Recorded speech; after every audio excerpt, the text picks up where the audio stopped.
TikTok ও music ভিডিওর জনপ্রিয় মুখ রাসেল খান ও অনামিকা ঐশী অবশেষে ৭ মাস প্রেমের পর বিবাহ বন্ধনে আবদ্ধ হয়েছেন।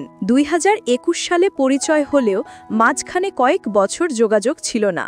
চলতি বছর আবার কাছাকাছি আসেন তারা, আর গেল ২৭ অক্টোবর দুই পরিবারের উপস্থিতিতে সম্পন্ন হয় তাদের বিয়ে। রাসেল জানালেন, সবাইয়ের জীবনে ভালো মন্দ অতীত থাকে, কিন্তু আমরা সুন্দর বর্তমান আর আগামীর জন্য বাঁচতে চাই, দোয়া চাই সবার।